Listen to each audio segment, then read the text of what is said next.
자, 질문 하나 드리고 말씀 시작하겠습니다. 사랑하는 성도 여러분, 여러분에게 예수님께서 이 땅에 인간으로 오셨다는 사실은 어떤 의미로 받아들여지십니까? 여러분 혹시 생각해 보신 적 있으신가요? 일단 이건 좀 짚고 넘어가야 될 것 같습니다. 예수님은 하나님이시죠. 그리고 예수님은 인간으로 이 땅에 오셨습니다. 이 부분은 우리의 상식선에서 이해할 수 있는 영역은 아닌 것 같습니다. 왜냐하면 우리는 그럴 수 없기 때문에. 우리 주변에도 그렇게 할 수 있는 사람은 없습니다. 감히 상상할 수 없죠. 이 부분에는 믿음이 필요합니다. 그래서 잘못 오해하면 안 되는 내용들을 몇 가지 말씀드리면요. 이 내용이 반신반인, 그러니까 반은 하나님이시고 반은 인간이시고 이럴 수는 없습니다. 하나님께서 인간인 것처럼 이 땅에 잠시 오셨다가 가신 것도 아니죠. 완전한 인간으로 오셨습니다. 또 인간이 어떤 수련을 거쳐서 하나님의 경지에 이르렀기 때문에 하나님이라고 부르는 것도 아닙니다. 절대로 그럴 수 없죠.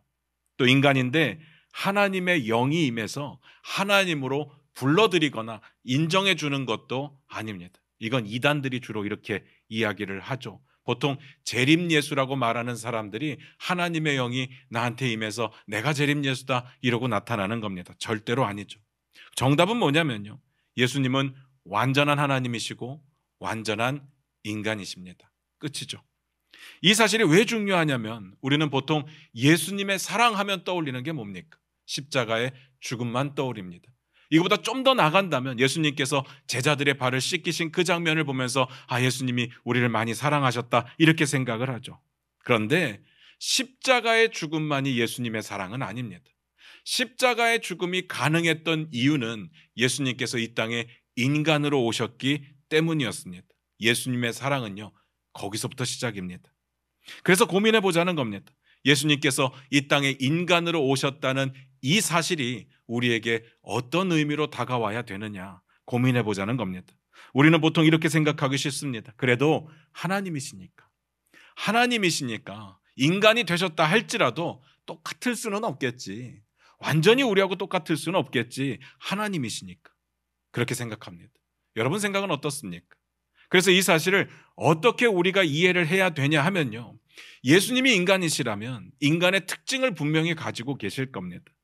여러분이 생각하는 인간의 특징이 뭔지는 제가 잘 모르겠지만 성경이 말하고 있는 인간의 특징은 크게 두 가지가 있더라고요. 첫 번째는 죽음입니다.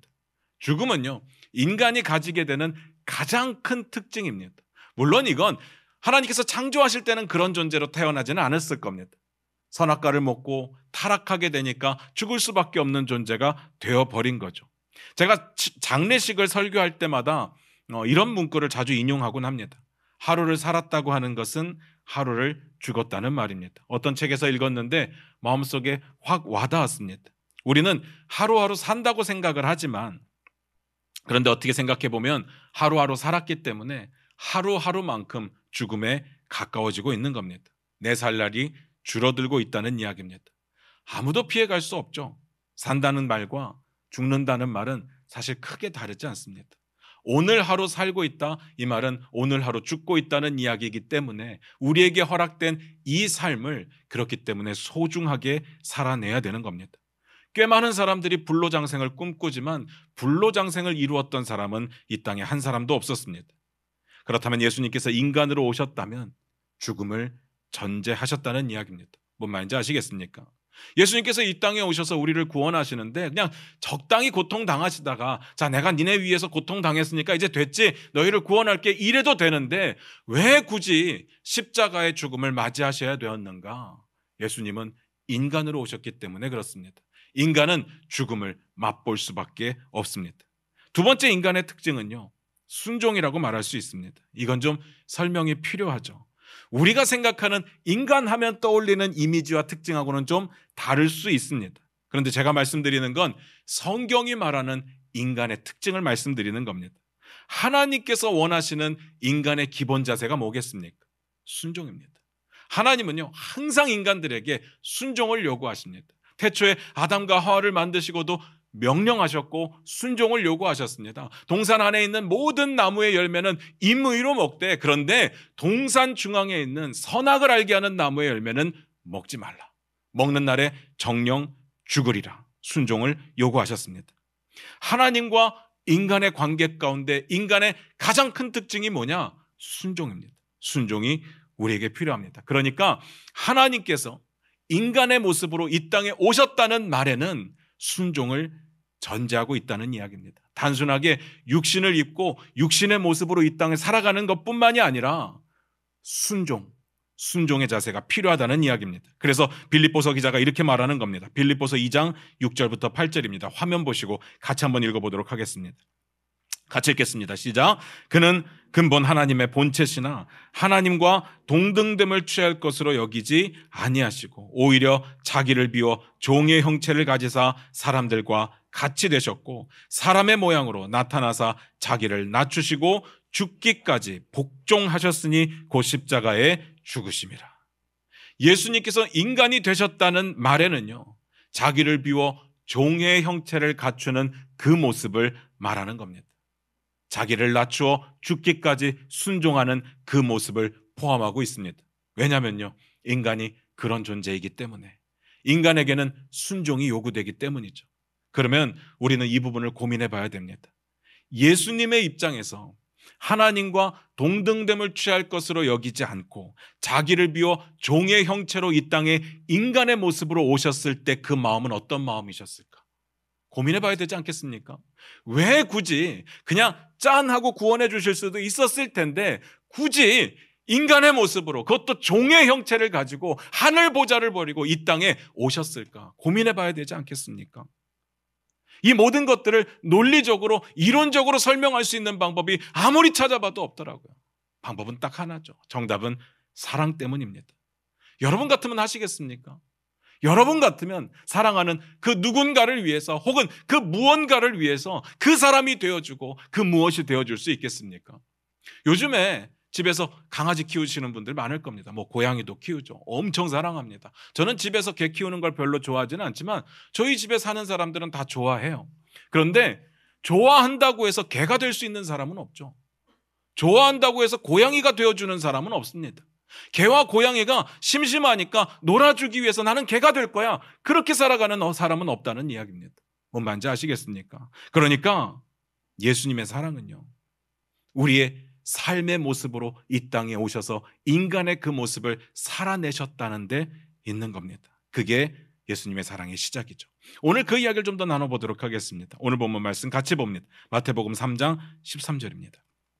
같이 읽겠습니다. 시작. 이때 예수께서 갈릴리로부터 요단강에 이르러 요한에게 침례를 받으려 하시니. 오늘 말씀이 이렇게 시작을 했어요. 이때. 제가 늘 말씀드리지만 이런 단어 무조건 중요합니다. 이때가 언제입니까? 이걸 알아야 돼요. 그래야 오늘 이야기를 이해하는 데 도움이 될 겁니다. 지난주에 뭔 내용이 있었는지 아마 다 기억하실 겁니다. 침례 요한이 예수님의 길을 예비하는 일을 했었잖아요. 다 기억나시죠? 그래서 광야에 가서 외치기도 하고 요단강에 가서 침례를 베풀기도 했습니다. 그때입니다. 그리고 동시에 지난주에도 말씀드렸는데 그때가 언제냐? 우리가 심각하게 봤었는데 그때가 언제였습니까? 예수님께서 그리스도로서의 사역을 시작하시던 그때라고 말씀드렸습니다. 그러니까 한마디로 말씀드리면 침례 요한의 사역은 예수님이 오심으로 마무리가 이제 될 거고, 예수님께서 침례 요한에게 침례를 받으심으로 그리스도로서의 사역을 시작하게 될 겁니다. 그때. 이 모든 것들이 오버랩되는 그때를 말하는 겁니다. 이 내용을 잘 정리하고 있는 성경 구절이 요한복음에 있더라고요. 요한복음 3장 30절인데요. 우리 화면 보면서 같이 한번 읽어봤으면 좋겠습니다. 같이 읽겠습니다. 시작. 그는 흥하여야 하겠고 나는 쇠하여야 하리라 하니라. 침례 요한이 예수님을 보고 한 이야기입니다. 그는 흥하여야 하겠고 나는 이제 쇠하여야 하리라. 이 시점입니다.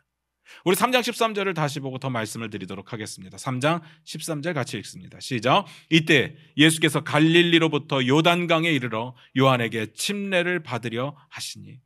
예수님께서 갈릴리에 사시다가 침례 요한이 사역하고 있는 요단강까지 오셨는데, 오셨던 이유가 뭐냐? 침례 요한에게 침례를 받으러 오셨답니다.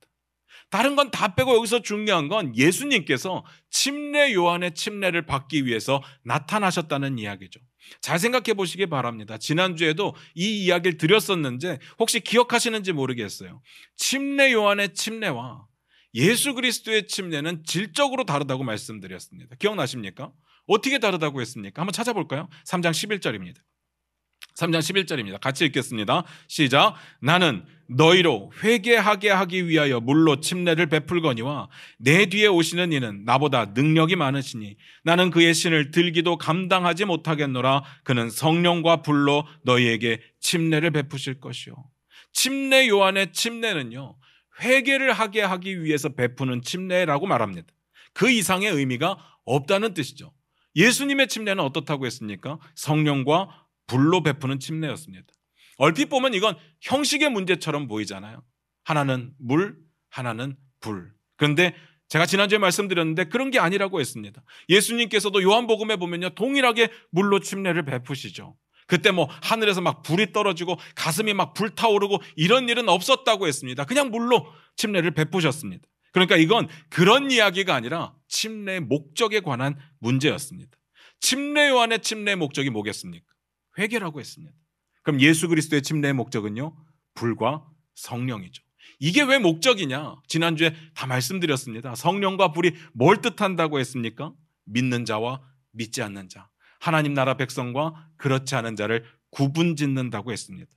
예수님께서 하나님 나라를 선포하실 때, 예수님께서 이 땅에 하나님 나라를 완성하셨을 때, 그때 뿌리 위에 도끼가 놓이게 되고, 그리고 키에 알곡과 쭉정이가 한 곳에 담기게 되었습니다. 이제 도끼가 찍기만 하면 끝납니다. 키질을 하기만 하면 끝납니다. 더 이상 이걸 가지고 변명의 여지가 없다는 이야기입니다. 무슨 말인지 아시겠습니까? 그렇다면 궁금해집니다. 어떻게 보면 요한의 침례는요, 그냥 형식적인 겁니다. 상징적인 의미를 가지고 있습니다. 요한의 침례를 받는다고 해서 어느 누구도 천국 갈 수 있는 사람은 없습니다. 우리의 침례도 마찬가지죠.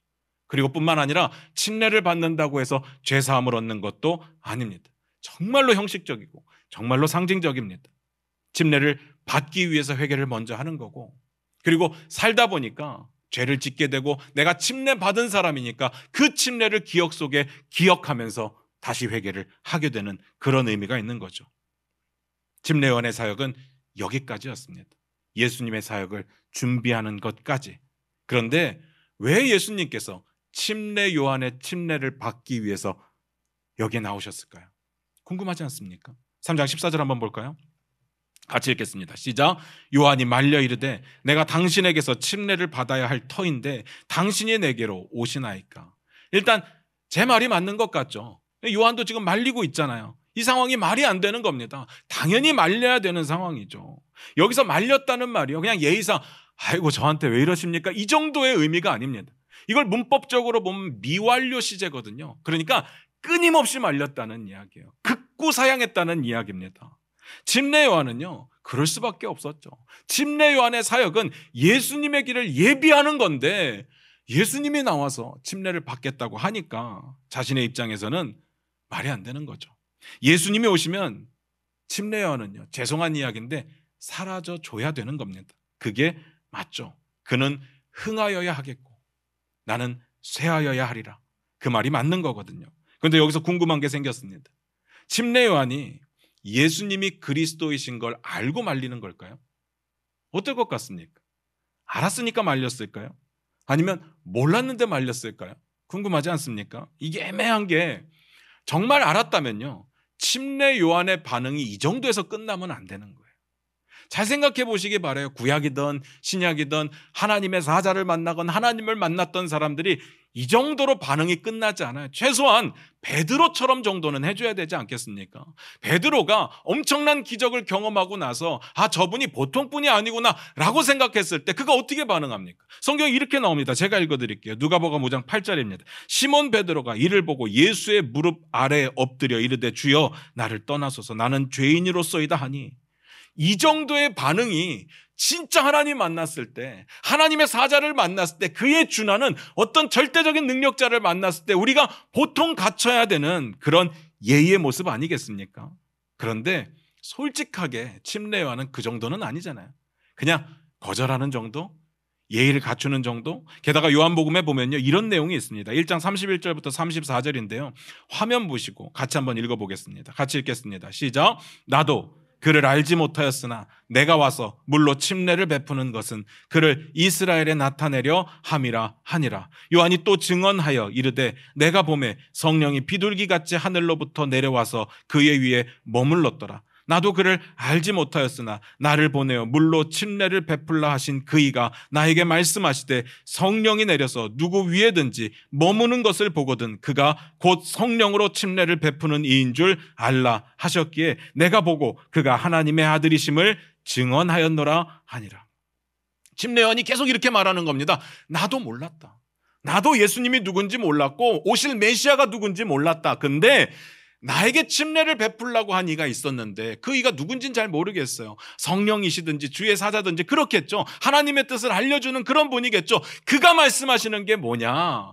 성령이 임하여서 머무는 걸 보면 그분이 메시아다. 그분이 성령으로 침례를 베푸실 그이다라고 이야기를 했다는 거죠. 그러니까 그걸 보고 그걸 확인하고 나서야 이분이 하나님의 아들이시구나를 내가 깨달았다는 거고, 그래서 사람들에게 이분이 하나님의 아들이시라고 전하고 있다는 이야기입니다. 언제라고요? 침례를 베풀고 나서. 근데 오늘 본문에 예수님을 만난 시점은요, 침례를 베풀기 전이에요. 그러니까 알 수 있는 상황은 아니었습니다. 근데 왜 말렸을까요? 궁금하지 않습니까? 왜 말렸을까요? 그것도 극구 반복해서 왜 거절을 하는 거죠? 이유는 솔직히 잘 모르겠습니다. 성경에 나타나 있는 이유를 우리가 다 알았으면 좋겠지만 그럴 수는 없죠. 그런데 우리가 이해를 못한다고 해서 불가능한 건 아니잖아요. 예수님의 상황 가운데 보면요, 예수님께서 제자들에게 사람들이 나를 누구라 하느냐라고 물으시는 장면이 있어요. 그리고 나서 뭐 이런 사람입니다, 이런 사람이다 이야기를 하니까 그러면 너희는 나를 누구라 하느냐라고 물으시죠. 그때 베드로가 손 들고 딱 나타나서 이야기를 하는 겁니다. 주는 그리스도시요 살아계신 하나님의 아들이십니다. 예수님이 이 말씀을 듣는데 기분이 너무 좋은 거예요. 너무 기뻤습니다. 그래서 성경에 보니까 이렇게 기록되어 있습니다. 제가 읽어드릴게요. 마태복음 16장 17절입니다. 예수께서 대답하여 이르시되 바요나 시몬아 내가 복이 있도다. 이를 내게 알게 한 이는 혈육이 아니요 하늘에 계신 내 아버지시니라. 인간의 상식이 아니어도, 인간의 지식이 아니어도, 누군가 가르쳐 주지 않아도 어느 정도까지는 하나님께서 깨닫게 하시는 일이 있었다는 이야기입니다. 그 어느 정도까지 어떤 방법, 그건 잘 모르겠어요. 다만 궁금한 건, 그러니까 침례 요한은 잘 몰랐다고 치고 예수님께서는 왜 침례 요한, 그것도 모르고 있는 침례 요한에게 가서 침례를 받으려고 하시느냐, 그겁니다. 자, 중요한 건 지금부터입니다. 15절 같이 읽겠습니다. 마태복음 3장 15절입니다. 같이 읽겠습니다. 시작. 예수님께서 대답하여 이르시되 이제 허락하라. 우리가 이와 같이 하여 모든 의를 이루는 것이 합당하니라 하시니 이에 요한이 허락하는지라. 극구 사용하고 있는 침례 요한에게 예수님이 이렇게 말씀하셨습니다. 이제 허락해라. 그리고 나서 또 이렇게 말씀하십니다. 우리가 이와 같이 해서 모든 의를 이루는 것이 합당하다. 이유는 잘 모르겠는데요, 침례 요한의 사역이 단순하게 끝이 나고서 예수님께서 짠 하고 등장하시는 게 아니었던 것 같아요. 침례 요한의 사역의 마무리와 예수 그리스도의 사역의 시작이 오버랩돼야 되는 상황이었던 것 같습니다. 이유는 잘 모르겠어요. 그런데 침례 요한이 예수님을 만나야 됐고, 그냥 만나는 것이 아니라 침례 요한이 예수님을 침례 줘야 되는 그런 상황이었다는 이야기입니다. 그래야 모든 의가 이루어지는 거죠. 여기서 정말 중요한 단어가 하나 나오는데요, 여러분이 보시기에는 어떤 단어가 중요해 보이십니까? 방금 읽었던 구절이에요. 15절에. 예? 의. 뭐 의도 중요하고요. 뭐 허락이라는 단어도 중요한데 여기서 제일 중요한 단어는 이제라는 단어입니다. 이제. 이 단어가 왜 중요하냐면요, 성경에 여기서 딱 한 번 나옵니다. 이런 단어들은 중요하죠. 성경의 기자들이 이 시점을 위해서 이 단어는 쓰지 않은 거예요. 이 시점을 위해서 따로 떼어둔 겁니다. 어떤 시점이요? 예수 그리스도가 그 사역을 시작하는 시점. 침례 요한을 만나서 침례를 받고 사역을 시작하는 그 시점, 이제 때가 되었으니까 허락해라. 그 이야기를 하고 있는 겁니다. 침례 요한이 예수님께 침례를 베풀어서 모든 의를 이룰 때가 되었습니다. 구약에 예언되었던 메시아가 침례를 받음으로 그 사역을 시작할 때가 되었습니다. 왜 그런지는 모르겠지만 그게 하나님의 뜻인 것 같아요. 하나님의 뜻을 이루라고 말하는 겁니다. 그럴듯하지 않습니까? 뭔가 막 마음이 웅장해지지 않습니까? 그래야 되는데 여러분 이렇게 밋밋한 반응으로 반응할 수 있는 상황이 아니거든요. 지금 예수님이 메시아로서 사역을 시작한다고요. 엄청난 이야기 아닙니까? 그런데 침례를 받아야 된다는 건 뭐 이유는 잘 모르겠지만 일단 인정하고 넘어가는데 도대체 모든 의가 뭡니까? 궁금하지 않습니까? 우리가 침례 받으면 의가 이루어지는 걸까요? 예수님이 침례를 받으면 의가 이루어지는 걸까요? 궁금하지 않습니까? 침례 요한의 침례는요, 그저 상징이라고 말씀드렸어요. 형식적인 겁니다. 그것 자체로 의가 될 수는 없죠. 그러면 모든 의가 뭘까? 침례를 받음으로 인해서 이룰 수 있는 모든 의가 뭘까? 이걸 고민해 봐야 되는 거죠. 이 이야기가 이렇게 끝이 나버렸다면 우리는 그냥 모른 채로 넘어갔을 텐데 다행히도 침례를 받고 나서 엄청난 일들이 막 일어나기 시작합니다. 16절 17절을 같이 보고 이야기 나누도록 하겠습니다. 같이 읽겠습니다. 시작. 예수께서 침례를 받으시고 곧 물에서 올라오실새 하늘이 열리고 하나님의 성령이 비둘기같이 내려 자기 위에 임하심을 보시더니 하늘로부터 소리가 있어 말씀하시되 이는 내 사랑하는 아들이요 내 기뻐하는 자라 하시니라. 엄청난 일들이 있었어요. 세 가지 엄청난 일들이 있었는데 첫 번째, 예수님께서 침례를 받으시고 물에서 나오시니까 하늘이 열렸답니다. 엄청나죠? 하늘이 열렸대요. 일단 이거 먼저 말씀드리고 넘어가도록 할게요. 왜 침례 교인들은 성경에 분명히 세례라고 쓰여져 있는데 굳이 침례라고 바꿔서 읽을까? 유별나다. 이러시는 분들이 계실 수 있죠. 없나요? 좀 많이 들었는데. 혹시 영어 성경을 가지고 계신 분 계신가요? 영어 성경에 이 침례라는 단어, 우리가 성경에 나와 있는 세례라는 단어가 어떤 단어로 번역이 되어 있을까? 한번 찾아보시기 바랍니다. 뭐라고 되어 있습니까? baptized라고 번역이 되어 있습니다. baptized. baptize가 동사고 baptism이 명사고 baptist가 사람이죠. 뭔 말인지 아시겠습니까? 제가 공부했던 곳이요. Southern Baptist Theological Seminary거든요. 거기 베프티스트 나오잖아요. 침례교라는 뜻입니다. 침례. 그러면 이 단어가 어디서 왔느냐? 헬라어에서 온 단어예요. 밥티조라고 하는 헬라어에서 왔어요. 그러면 어떤 느낌인지 아시겠죠? 영어는요. 그냥 이 밥티조라고 하는 단어를 음역해서 갖다가 쓴 겁니다. 근데 우리나라로 번역해서 들어올 때 우리나라는 세례를 많이 베푸니까 형식적으로 세례가 많으니까 그러다 보니까 이 단어를 침례라고 쓰지 않고 세례라고 쓰게 되는 거죠. 그런데 원어적으로 보면 형식은 완전히 달라요. 침례는 물에 완전히 잠기는 게 맞습니다. 그래서 성경에 보면요. 예수님께서 침례를 받으시고 물에서 올라오실세라고 되어 있는데 이 부분을 영어 성경은 이렇게 번역을 했습니다. He went up out of the water. 물 속에서 나오셨다라는 뜻입니다. 물 안에 있다가 바깥으로 나오셨습니다. 완전히 잠기셨다가 밖으로 나왔다는 이야기입니다. 그러니까 원어적으로 보면 침례가 맞죠. 그런데 오해는 하지 마시기 바랍니다. 제가 그렇다고 해서 세례가 다 틀렸다, 세례 받으신 분 다시 받아야 된다, 뭐 의미가 없다 이런 이야기를 드리는 건 아닙니다. 그렇게 다른 교단들에서 세례를 베푸게 된 이유가 있을 거고 그들의 전통이 다 있을 겁니다. 그걸 존중하죠. 지금 뭘 그걸 가지고 싸우겠다는 이야기도 아니고 무시할 마음도 전혀 없습니다. 그런데 침례 교인들이 이 단어를 억지로 침례로 바꿔서 읽는 건 아니라는 이야기죠. 원래 침례가 맞으니까. 앞에서도 말씀드렸듯이 이건 하나의 상징입니다. 침례는 상징이잖아요. 침례를 받는다고 천국에 가는 건 아니에요. 그래서 침례 대신에 세례를 받았다고 해서 세례 대신에 침례를 받았다고 해서 지옥에 갈 문제는 아니라고요. 뭔 말인지 아시겠습니까? 싸울 일도 아니고 논쟁할 일도 아닙니다. 다만 침례 교인들이요. 이 사실을 알고 침례가 물에 완전히 잠기는 침수 침례가 맞구나를 알고 침례를 행하면서부터 엄청난 핍박을 받아요. 그리고 목숨을 잃게 되죠. 우리의 선배들이, 우리의 선조들이 그 믿음을 지켜왔기 때문에 우리도 유별나게 굳이 세례라고 쓰여져 있는 것을 침례라고 바꿔서 읽는 거죠. 일종의 신앙의 고백이라고 보시면 될 것 같습니다. 어쨌든 침례는 그렇고요. 그때 하늘이 열렸습니다. 이 하늘은요, 지가 혼자서 알아서 열린 게 아닙니다. 뭔 말인지 아시겠습니까? 침례를 딱 주니까 갑자기 짠 하고 열렸다는 이야기가 아닙니다. 400년 동안 닫혀 있었던 하늘이 이걸 어떻게 여나 궁금했는데 침례였구나, 그 이야기가 아닙니다. 예수님께서 메시아로서 그리스도로서 침례를 받으시니까 성경에 보니까 수동태로 되어 있습니다. 열려진 겁니다. 누가 여셨겠습니까? 하나님이 여신 거예요. 하나님이 400년 동안 침묵하셨는데, 400년 동안 어떤 선지자도 보내지 않으셨는데, 400년 동안 어떤 말씀도 하지 않으셨는데 예수님이 그리스도로서의 사역을 시작하시니까 하늘 문을 여신 거예요. 이제 대화하시겠다는 거죠. 이제 하나님의 뜻을 나누겠다는 겁니다. 누구를 통해서? 예수 그리스도를 통해서. 기가 막히죠. 그런데 우리가 이 내용을 통해서 뭘 보고 싶었던 거예요? 모든 의가 뭐냐는 거였잖아요.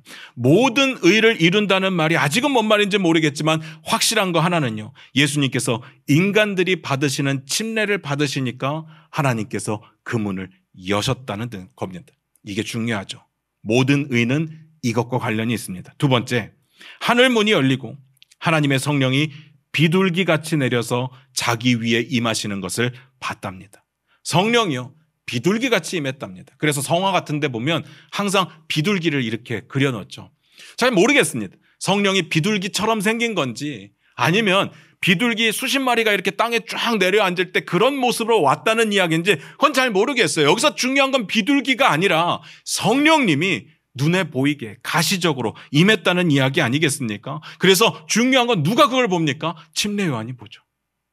침례 요한이요, 예전에 이런 말을 들었대잖아요. 나에게 침례를 베풀라고 하신 그이가 성령이 내려서 그 위에 머무는 사람을 보면 그가 성령으로 침례를 베푸는 자다, 그가 메시아다, 그걸 봤다잖아요. 침례 요한이 그걸 보고 나서 알게 된 겁니다. 저분이 메시아구나, 저분이 하나님의 아들이시구나.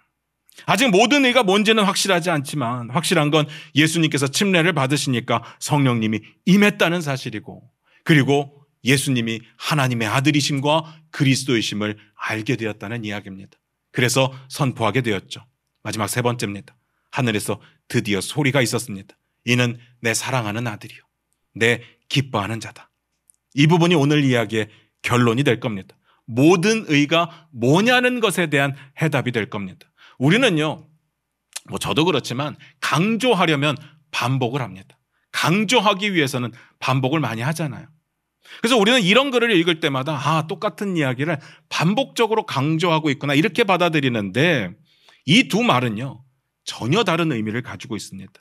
내 사랑하는 아들이다, 내 기뻐하는 자다, 똑같은 말 같지만 전혀 다른 의미죠. 내 사랑하는 아들이다, 이 말이 뭔 뜻이냐면요, 시편 2편 6절 7절인데 화면 보시고 같이 한번 읽어보겠습니다. 같이 읽겠습니다. 시작. 내가 나의 왕을 내 거룩한 산 시온에 세웠다 하시리로다. 내가 여호와의 명령을 전하노라. 여호와께서 내게 이르시되 너는 내 아들이라. 오늘 내가 너를 낳았도다. 이 선포는요, 예수님이 왕으로 오셨다는 이야기입니다.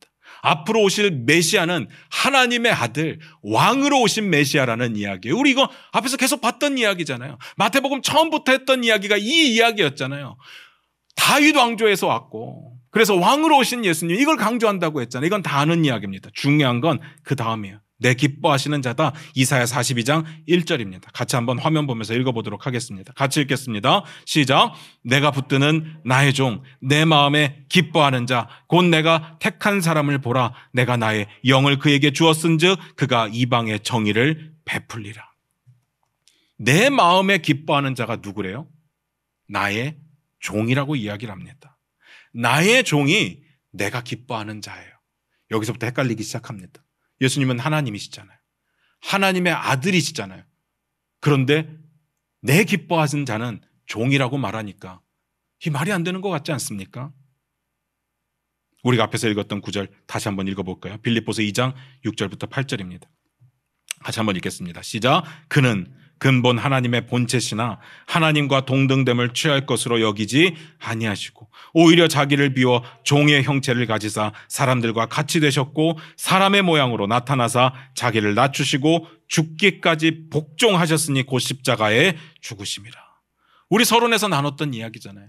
예수님께서 이 땅에 인간의 모습으로 오신 이유는 단순하게 어떤 체험학습이 아닙니다. 나도 인간으로 한번 살아봤다? 그런 이야기가 아니에요. 인간의 특징을 가지고 있다고 했습니다. 인간의 두 번째 특징이 뭐였습니까? 순종이에요. 순종입니다. 그래서 하늘 보자 버리고 하나님과 동등됨을 취할 것으로 여기지 않고 자기를 낮춰서 자기를 비워서 종의 형체로 오신 후에 죽기까지 순종하셨다는 이야기입니다. 그것이 하나님의 뜻이었죠. 하나님의 의를 이루는 방법이었습니다. 그러니까 결론적으로 말씀드리면 예수님이 순종하심으로 모든 의가 이루어지는 겁니다. 그래서 질문을 다시 드려볼게요. 왜 예수님이 굳이 침례 요한에게 침례를 받으시려고 하셨을까요? 침례 요한에 따르면요, 누군가가 침례 요한에게 나타나서 명령을 하셨대요. 사람들에게 침례를 베풀라. 그랬잖아요. 나를 보내어 물로 침례를 베풀라 하신 그이가 있었다잖아요. 분명히 명령을 받았어요. 침례는 하나님의 명령이었습니다. 베푸는 자가 있어야 되고 사람들은 침례를 받았어야 했습니다. 이 침례가 언제 시작됐는지, 언제까지 되었는지, 혹은 어떤 유래를 가지고 있는지는 모르겠지만 중요한 건 하나님의 명령이 있었어요. 침례를 베풀라. 다시 말해서 예수님은 죄는 없으시지만 인간으로 오셨기 때문에 인간으로서 하나님의 명령에 순종하며 침례를 받으셨습니다. 순종하심으로 예수님의 사역을 시작하셨다는 이야기입니다. 하나님의 기뻐하시는 자가 되는 이유가 뭐냐? 순종에 있었습니다. 기가 막히죠. 말씀 마무리 짓겠습니다. 사랑하는 성도 여러분, 우리가 상상하고 있는 예수님의 모습, 우리가 배워왔던 예수님의 모습, 성경에서 읽었던 예수님의 모습, 그 모든 모습은 결국은 하나님의 사랑입니다. 뭔 말인지 아시겠습니까? 예수님이 걸어 다니시는 거 하나님의 사랑이죠. 예수님이 배고프신 거 사랑입니다. 예수님이 피곤하신 거, 예수님 주무시는 거, 심지어는 맞아서 아프신 거, 죽음을 맞이해야 되는 거 다 사랑입니다. 왜요? 예수님은 그렇게 할 이유가 없거든요. 그런 취급을 당해야 될 아무런 이유가 없습니다. 그런데 우리 주님이 이 땅에 오셔서 인간으로 살아가시면서 인간의 모든 한계를 다 경험하시며 하나님의 뜻을 이루신 거죠. 자꾸 우리는요, 예수님께 기도하고 나서 응답을 받아야 하나님이 날 사랑하신다 이렇게 생각을 해요. 물론 응답받으면 좋죠. 하나님의 사랑이 맞죠. 그런데 응답을 받아야만 사랑은 아니라는 이야기입니다.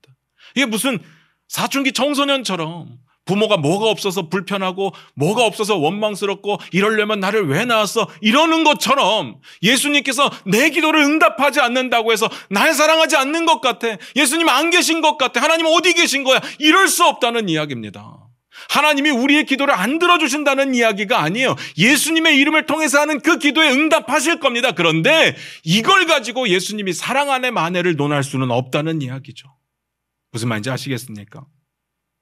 예수님이 이 땅에 오셔서 우리와 함께 계시는 그 자체가 사랑입니다.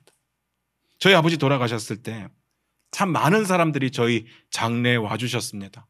우리 고명진 목사님 오셔서 이렇게 말씀하셨어요. 박정희 대통령 서거 이후에 장례식에 이렇게 많은 사람이 모인 거 처음이라고 할 정도로 제가 보기에도 놀랄 정도로 많이 왔어요. 그래서 홀을 하나 빌렸다가 어쩔 수 없어서 옆에 홀까지 더 빌리는 일이 있었어요. 근데 저는 이제 미국에서 온 지 얼마 안 됐고 우리 교회에서 많이 와주셨지만 제 친구들에게는 알리지 못했어요. 제 친구들은 다 목사거든요. 그래서 그 목사들이 주일날 예배를 드려야 되는데 하필이면 아버지가 돌아가신 날이 금요일 저녁이었고 토요일 주일이 장례식이기 때문에 또 제 친구들은 다 전국 각지에 흩어져 있는데 이거 오면 주일을 망치기 때문에 일부러 알리지 않았습니다.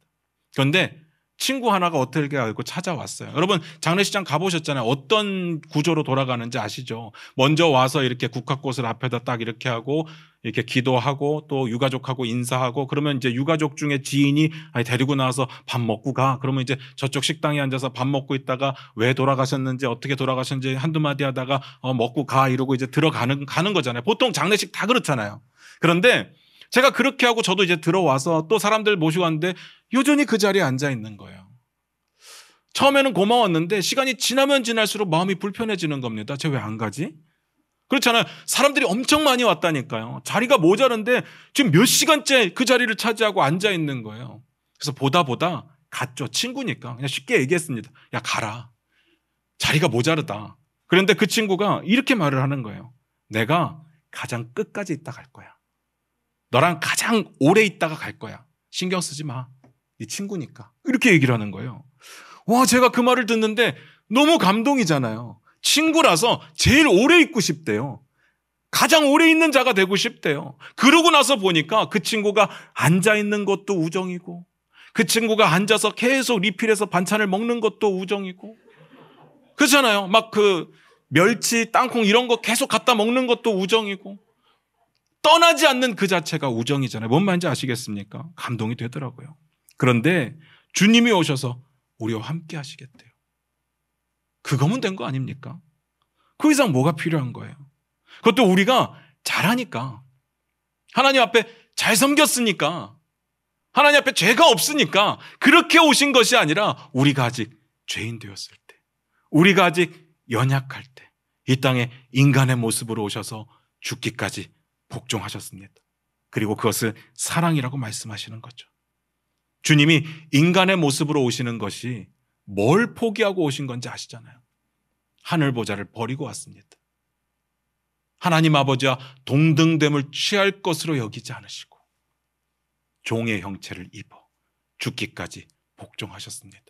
자기를 낮추시고 자기를 비우시고 그렇게 오셨습니다. 왜요? 우리 사랑하시니까.